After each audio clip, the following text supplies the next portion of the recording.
Welding किसे कहते हैं, वेल्डिंग की कितनी टाइप्स होती हैं, और जब हम वेल्डिंग कर रहे होते हैं हमें करंट क्यों नहीं लगता।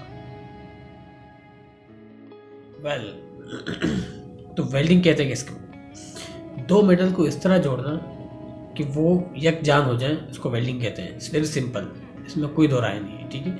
अगर आप कहीं कहते हैं कि ये वेल्डिंग हुई है तो ये वेल्डिंग नहीं है, ये कपड़ों की सिलाई है, ये अगर सिलाई निकालेंगे तो वेल्डिंग निकल जाएगी। अगर दो प्लेट्स को आपने नट बोल्ट की तरह नट बोल्ट बोल्टिंग सिस्टम में आपने जोड़ा है तो वो उसके नट बोल्ट निकालेंगे तो दोनों प्लेटें अलग होंगी, ठीक है ना। दोनों को इस तरह जोड़ना कि वो यकजान हो जाए, उनको अलग करने के लिए उनको काटना पड़ जाए। तो ये है सिंपल सी वेल्डिंग की डेफिनेशन। तो उसके बाद नंबर आता है वेल्डिंग की कितनी टाइप्स हैं। सो बुनियादी तौर पर बेसिकली वेल्डिंग की दो टाइप्स हैं, forge welding and fusion welding, ठीक है। ये मैंने आपको थोड़ा सा एडवांस में बता दिया। दो टाइप्स इस तरह हैं कि इसको कहते हैं pressure welding and non pressure welding, ठीक है। प्रेशर वेल्डिंग में ये होता है कि उसके ऊपर प्रेशर दिया जाता है, जिसको प्रेशर वेल्डिंग को फोर्ज वेल्डिंग भी कहते हैं। उसमें उसका एक कंट्रोल इन्वायरमेंट बनाई जाती है, ठीक है, और उसको मेल्टिंग टेम्परेचर तक लेकर जाते हैं। जैसे ही दो मेटल आपस में मेल्टिंग टेम्परेचर में जाते हैं तो फिर उनको बहुत साइड से हैमरिंग करते हैं लोग। हैमरिंग करने के बाद वो एक दूसरे के अंदर पेवस्त हो जाते हैं एक तरह से, तो यूँ वो वेल्ड हो गया। तो ये इसमें प्रेशर इन्वॉल्व हो गया, इसमें कंटिन्यूस एक सर्टन प्रेशर पे और सर्टन इसको टेम्परेचर पे रखा जाता है, जिससे क्या होता है कि वो उतनी देर के बाद वो आपस में वो मेल्ट होना शुरू होगा और फिर उसके बाद उसको हैमरिंग करके उसको यकजान करेंगे। तो ये वेल्डिंग का बहुत पुराना तरीका है, बट क्योंकि वेल्डिंग की टाइप्स में है तो हम इसे काउंट करेंगे। दूसरा तरीका है फ्यूजन, जिसमें हम मेटल को फ्यूज़ करते हैं, दूसरे लफ्ज़ों में उसको नॉन प्रेशर वेल्डिंग भी कहते हैं। उसमें कोई प्रेशर नहीं होता, एक वेल्डर होता है आराम से बैठा होता और वेल्डिंग इलेक्ट्रोड लगाता है, होल्डर होता है और दो मेटल्स को बड़े आसानी से वेल्डिंग कर लेता है। फ्यूजन वेल्डिंग में जो सबसे टॉप पे वेल्डिंग आती है उसे कहते हैं SMAW, shield metal arc welding, ठीक है। ये सबसे ज़्यादा पॉपुलर है और सबसे ज़्यादा की जाने वाली ये वेल्डिंग की टाइप है, ठीक है। शील्ड मेटल आर्क वेल्डिंग में दो प्लेट्स को आपस में बट जॉइंट, टी जॉइंट, इसके डिफरेंट जॉइंट्स होते हैं, तो जॉइंट शेप में रख के उसको वेल्ड किया जाता है। बेसिकली वेल्डिंग में होता क्या है, फ्यूजन वेल्डिंग की हम बात करते हैं, फोर्ज वेल्डिंग को हम छोड़ देते हैं क्योंकि वो करंटली हमारी वेल्डिंग का पार्ट नहीं है, ठीक है। फ्यूजन वेल्डिंग में जो SMAW है, शील्ड आर्क वेल्डिंग, इसमें होता यह है कि इसमें फिलर मेटल यूज़ होता है, ठीक है, फिलर वायर्स को कहते हैं, ठीक है। तो दो प्लेट्स जब आपस में जुड़ती हैं, जो प्लेट्स को आपस में हम रखते हैं, साथ मिला के रखते हैं, और उसके बाद हम उसके ऊपर एक हैमरिंग स्ट्राइक करते हैं अपनी इलेक्ट्रोड से, ठीक है। वेल्डिंग मशीन के साथ सब कनेक्टेड होता है।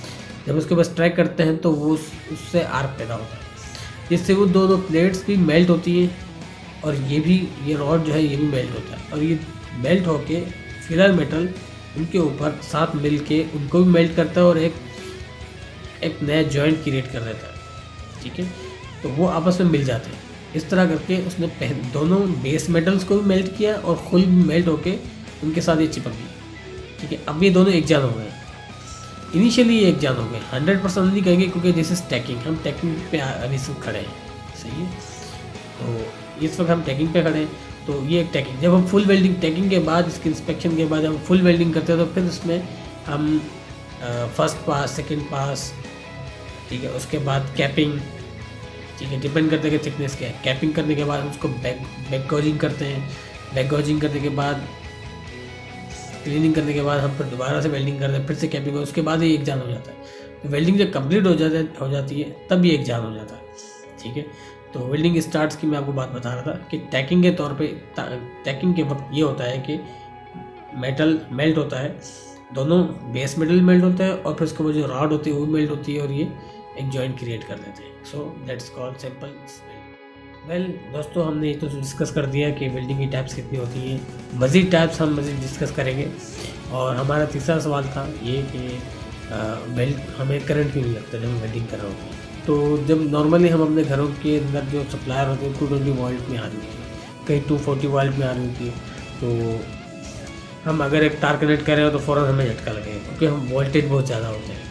तो इसी तरह वेल्डिंग मशीन के अंदर भी वोल्टेज के जो इनपुट होता है वो तो 220 वोल्ट या 240 वोल्ट होता है, लेकिन इसका जो आउटपुट होता है वो 37 वोल्ट, 40 वोल्ट, 41 वोल्ट, इस तरह उसका वोल्टेज बहुत ज़्यादा कम हो जाता है, जिसकी वजह से हमें शॉक नहीं लगता। ये बिल्कुल सिंपल सी मिसाल है, ठीक है।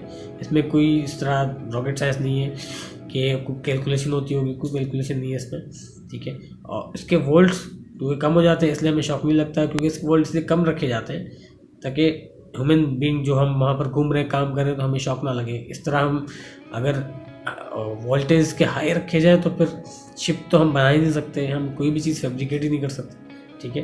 तो इसके वोल्ट्स कम होते हैं।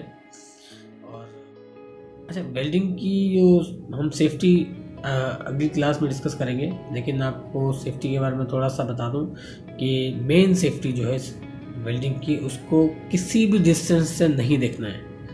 इवन वो कितना भी दूर हो, बहुत ज़्यादा दूर हो, आपने किसी भी डिस्टेंस से वेल्डिंग को होता हुआ नहीं देखना है, ठीक है। ये इसकी एक सबसे बड़ी सेफ्टी है। और अगर आप एक जगह पे खड़े हैं और आपके राइट साइड पे वेल्डिंग हो रही है, आपको नज़र तो आ रही है, बज़ाहिर आपको नहीं देख रहे, आप सामने वाले जिससे बात कर रहे हैं उसको देख रहे हैं, किसी और को देख रहे हैं, किसी मशीन को देख रहे हैं, लेकिन आपके साइड में आपको नज़र आए वेल्डिंग होते हैं तो आपको ये वेल्डिंग भी नज़र नहीं आनी चाहिए। आपने बिल्कुल डायरेक्ट हाथ रख देना है, किसी तरह शील्ड कर देना है, या फिर जहाँ वेल्डिंग हो रही है उस एरिया को क्लोज कर देना इस तरह कि उसकी बाहर जो लोग खड़े हैं उनको उसकी लाइट ना लगे, ठीक है। तो उसको किसी भी डिस्टेंस से और किसी भी मोड में नहीं देखना है। अगर आपको साइड से नज़र आ रहा है तो इसका मतलब आप उसको लाइट को देख रहे हैं और वो लाइट डायरेक्ट आपकी आंखों को इफेक्ट करेगी, ठीक है। तो आपने वेल्डिंग को किसी भी डिस्टेंस से नहीं देखना है, ठीक है। तो ये हो गया आपका तीसरा सवाल। राइट, आज की क्लास यहीं ख़त्म करते हैं। वीडियो आपको अच्छी लगी, इन्फॉर्मेटिव लगी तो आप इसको लाइक करें, अच्छी नहीं लगी तो डिसलाइक करें, कमेंट्स करें, सब्सक्राइब करें, ठीक है। और अगर आप ये इन्फॉर्मेशन अपने दोस्तों को फैलाना चाहते हैं तो शेयर करें, ठीक है। और कोई भी सवाल हो तो कमेंट बॉक्स में आप लाजमी कीजिएगा, आप कमेंट करें, आप सवाल करें, इंशाल्लाह मैं आपको जवाब दूंगा। और मज़ीद अच्छी वीडियोस, मज़ीद इंफॉर्मेटिव वीडियोस वेल्डिंग से रिलेटेड और मज़ीद टेक्नोलॉजीज़ टाइम टू टाइम मैं आपके साथ डिस्कस करता रहूँगा। Alright, thank you.